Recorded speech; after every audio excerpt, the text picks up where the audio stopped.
Imagine um trabalho no qual o processo criativo, a elaboração intelectual e artística leva mais de 40 anos. Então, esse trabalho é o disco Tropicália Lixo Lógico, de Tom Zé, que eu recebo aqui no Som do Vinil, nesse episódio, para nos contar a história desse processo todo, mais de 40 anos, pensando esse disco, mas também conta histórias de sua produção mais recente, de seus discos mais recentes. Hoje aqui no Som do Vinil, o meu querido amigo Tom Zé. Podia acrescentar, meu querido fã, o Tom Zé.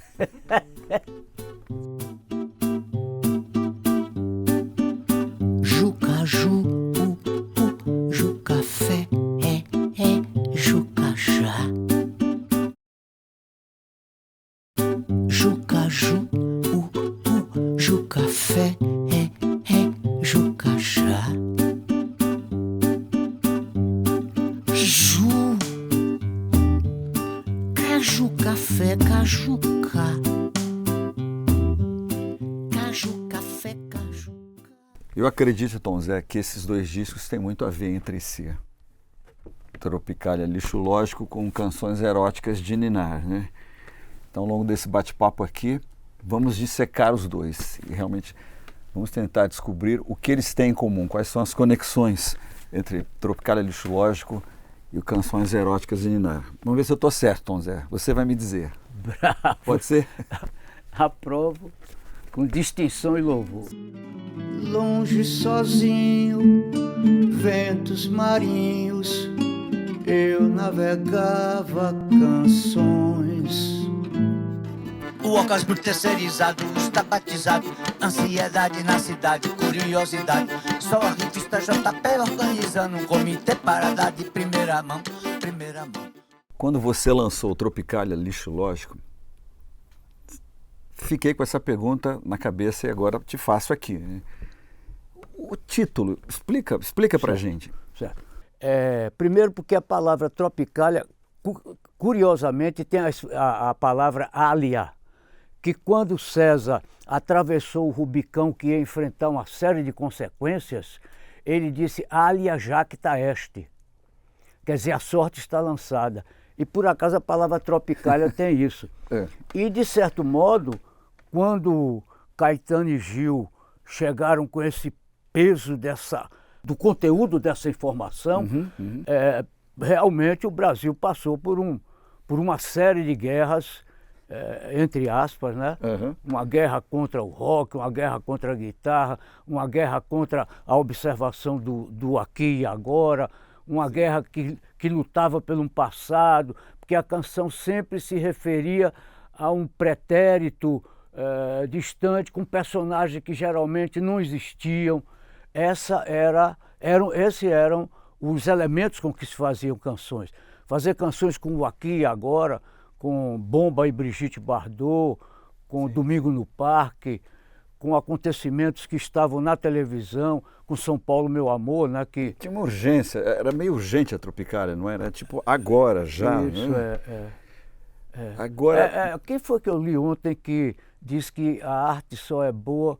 O Gordon Craig.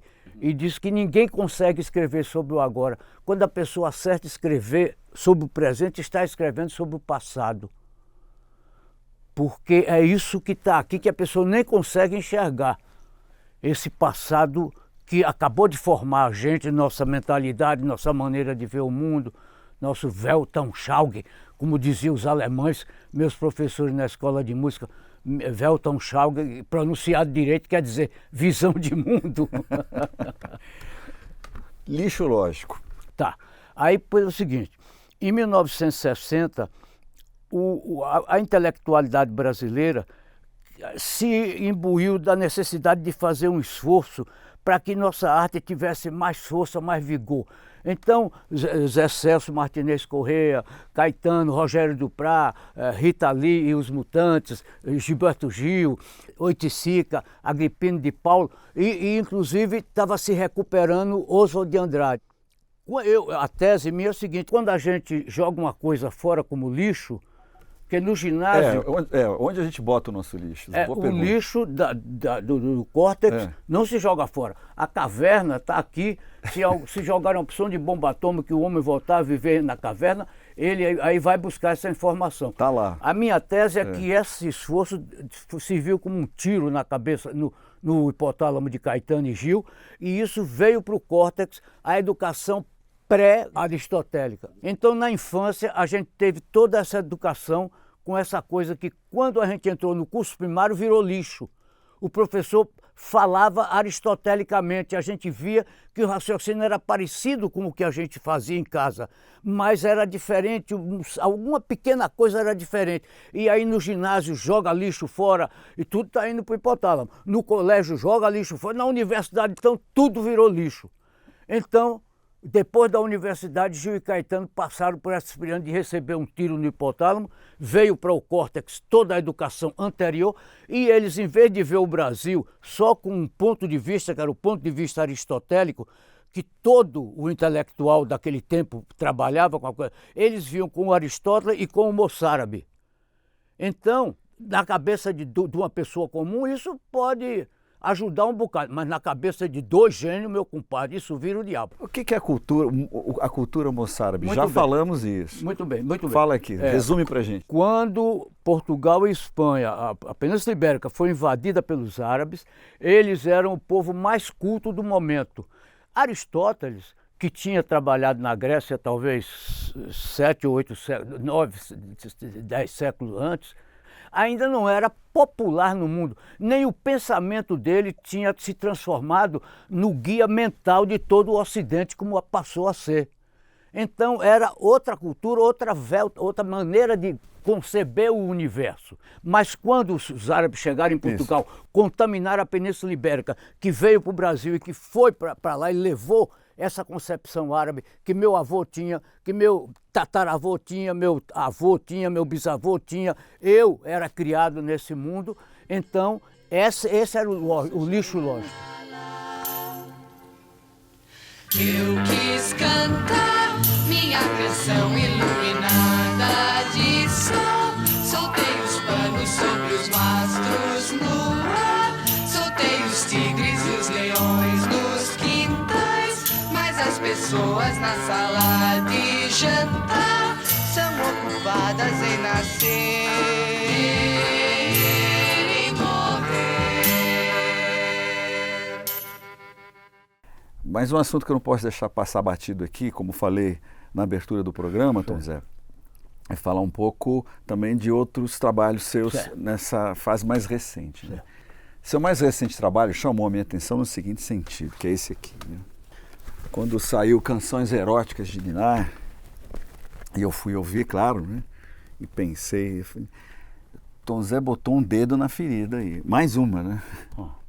Por quê? Né? Porque você foi falar de um tema que, no meu entender, deveria ser natural para todo mundo, para todos nós, que é a nossa sexualidade, as nossas fantasias, e isso é colocado ao longo da nossa vida, da nossa educação, nossa criação, isso é polêmico, nem sempre é discutido, debatido. Né?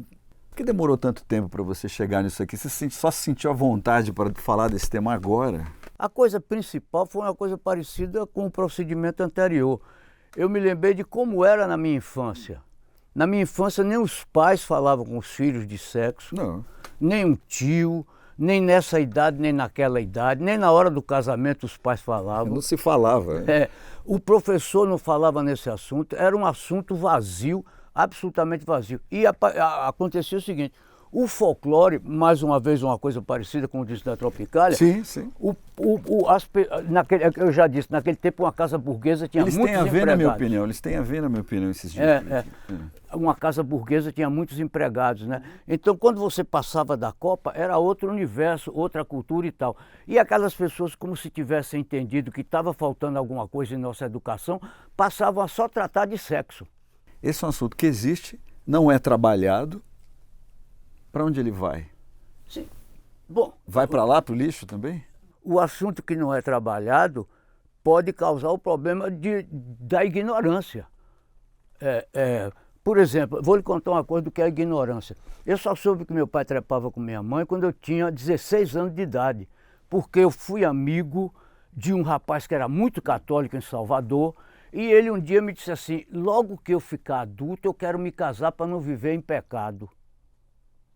Aí eu cheguei à conclusão de que ele ia se casar para poder trepar com a mulher. namorada dele. Uhum. Porque antigamente a moça só podia trepar com o rapaz quando casava. Ninguém. Isso era considerado. No namoro já tinha 9 anos de namoro, que os pais já esqueciam você lá na porta da casa e iam embora e tal.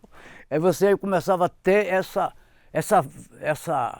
esse drible no negócio de manter a virgindade. Sexo, sexo, oh sexo, sexo, sexo, sexo, oh sexo, sexo. O namorado nunca podia pensar em dormir e deitar-se com a namorada. Isso era absurdo, nem se sonhava com isso. Não passava na cabeça da gente. E engraçado a situação da moça, que eu nunca... Porque sabia-se que a prostituição tinha suas casas e que os rapazes, os adultos, isso, aquilo outro, iam lá, né? Elas sabiam. Como que o cara tem direito a ter experiência e a moça...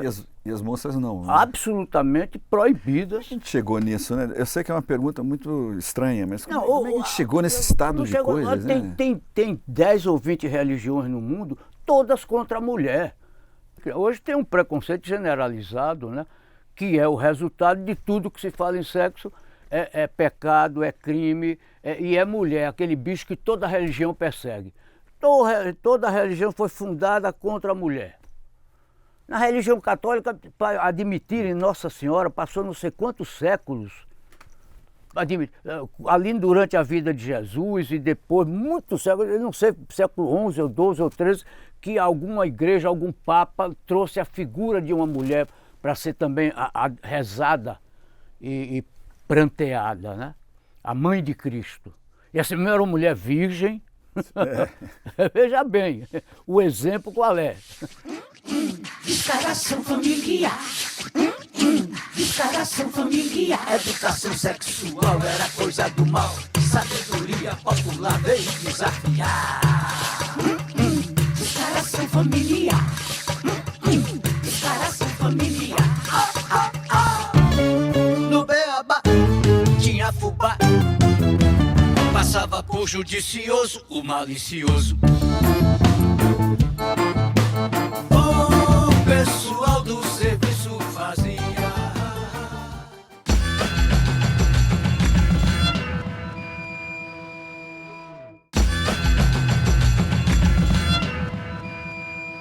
Antigamente a virgindade pesava na validade, porque só na volta da igreja podia comer cereja.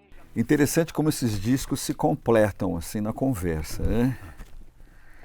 E como estamos falando aqui no programa, você foi tocar num tema que é difícil, que é delicado, sobretudo de cantar numa canção da forma como você fez aqui, né?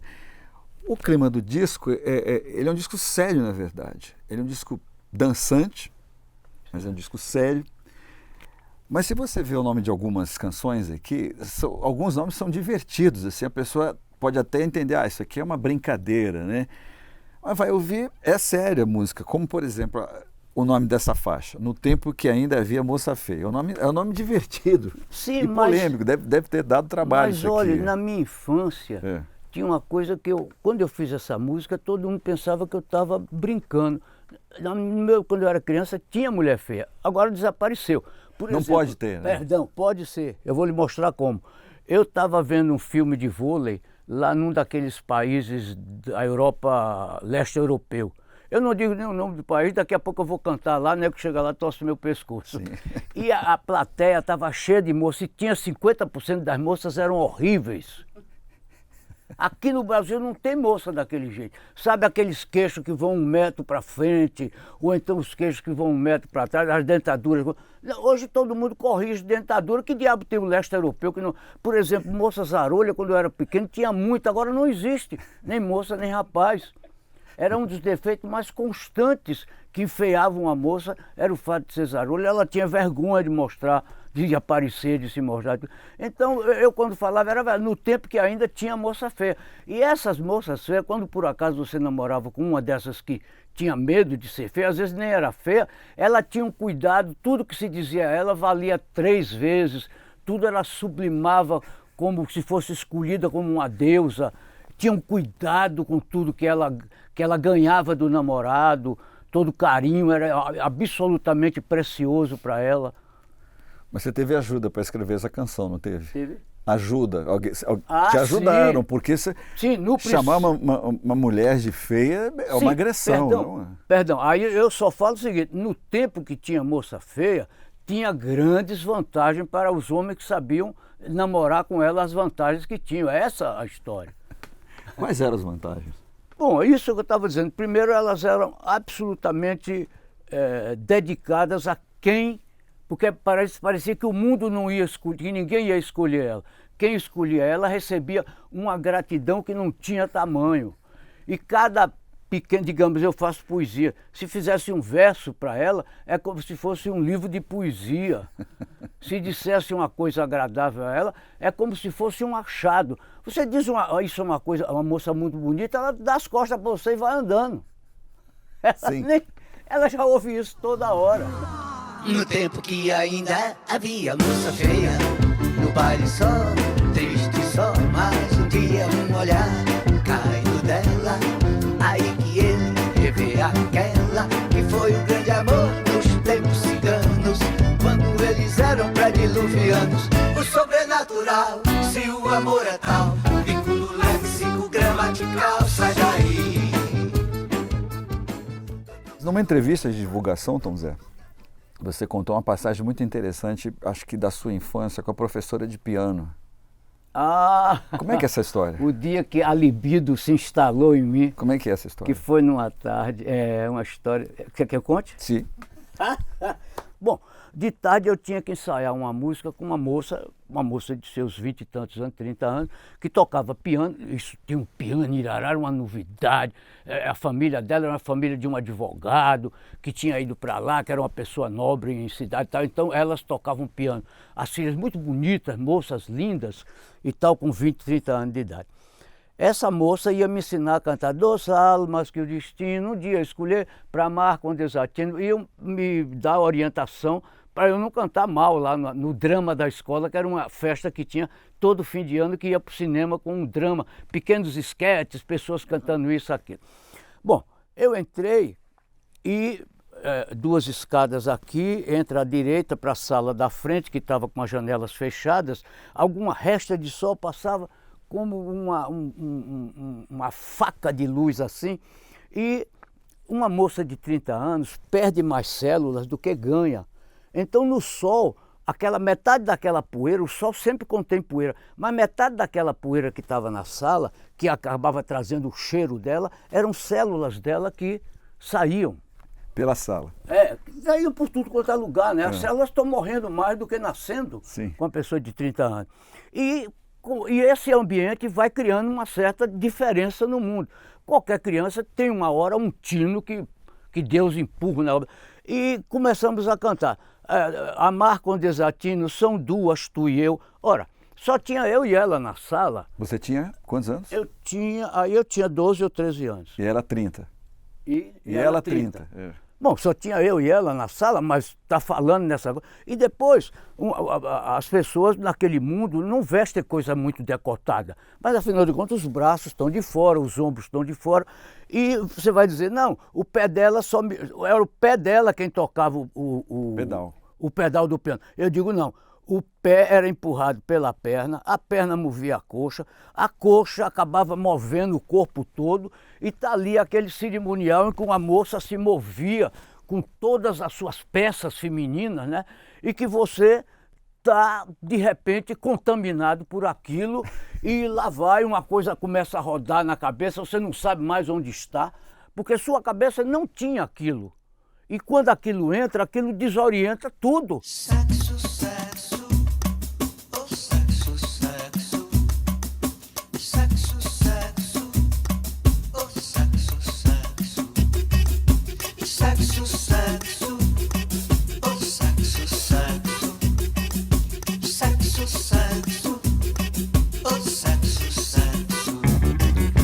grego ou do latim. E o mundo já girava em torno de mim e tal. E a moça, eu já não sabia o que ela também já era uma feiticeira, uma deusa. Como é que terminou essa história, Tom Zé? Bom, Com esse recebimento, o que você fez com isso? bom, você também, para sair, para poder andar, você joga fora isso. Isso aí se transformou em lixo, lógico, porque foi todo jogado fora. E como o cérebro não joga fora, guardou no hipotálamo. É isso que é lixo lógico. Como é que isso vira música? Aqui, desculpa, agora vale a pena. Pegue lá a contracapa do disco. Pego. Olha, deixa eu pegar os óculos. Quando você é instado a jogar isso fora, é claro, você vai jogando, você vai tentando imitar, você precisa ser uma pessoa igual às outras. No ginásio, no colégio, cada hora joga mais fora, joga mais fora, joga mais fora. Só para a gente dar uma amarrada aqui, não, Sim, querido, não ficar solto. Pode, dê nó, porque só assim a coisa... Vamos dar nó nisso aqui. É. Depois do esquema que você mostrou aqui, Certo. esse assunto todo que a gente está conversando aqui vira um conjunto de canções. É a canção 1, a canção 3, a canção 5 e a canção 7. Todos os assuntos estão... deixa eu... Dá uma ficha pra gente Apocalipse desse repertório. Se passar a letra aí, vai ver muito do que eu estou falando. A canção 3, Tropicália Jacta Est, que é aproveitando o Alia Jacta Est, que já tem... Tropicália está lançada. Isso. A sorte está lançada. Tanto que eu escrevo Tropicália aqui com E. Tropicália. Alia Jacta Est. Depois a quinta canção. Aqui saiu um pouco da ordem, porque Marcha Enredo da Creche Tropical e Tropicália Lixo Lógico. Essas 4 canções falam de tudo que eu estou falando aqui.